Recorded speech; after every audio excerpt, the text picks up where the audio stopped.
Namarana ny taom-pianarany ny sekoly Jacinthe etsy amin'ny anaty hazo Manarintsoa androany ny sekoly Jacinthe iny Andreasa moa zany dia nanasa ireo ray aman-dren'ny mpianatra, ireo mpianatra teo ihany koa ireo tompon'andraikitry ny sekoly niaraka ny lanonana tamin'ity andro androany ity fotoana nentina nanamariana ny fanombohan'ny fialan-tsasatra ihany koa ny fotoana androany.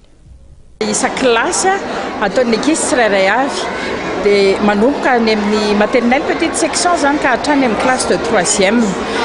Elan'ny activité parascolaire izay misy ao amin'ny sekoly toy ny danse, ny musique ary art culinaire, ny art combiné. Dia faranana ihany koa amin'ny fizarana loka ho an'ny ankizy telo voalohany isan-kilasy zany ny fotoana amin'ny androany. Résultat CEPE moa izay no mivoaka, CEPE 6e.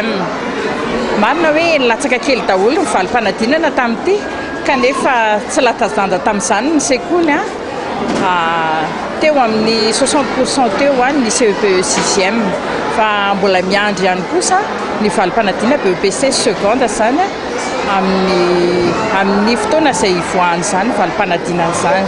Manarak'izay dia manentana ihany zany izay mpitantanao amin'ny sekoly ho an'ny izay nametraka ny fitokisany tamin'ny sekoly hatramin'izay ny amin'ny fanavaozana ny fisoratana anarana manomboka amin'ny herinandro fa-efatra amby roapolo jolay iny zany no misokatra amin'ny birao ho an'ny fanavaozana fisoratana anarana sy ho an'ireo izay hisoratra anarana ihany koa hianatra ao amin'ny sekoly le Jacinthe teenager. Ny birao dia manomboka mivoa amin'ny 20 ka hatramin'ny 12 dia amin'ny 2 ka hatramin'ny 5 arivo. Dia misaotra antsika rehetra mametraka ny fitokisana tamin'ny sekoly.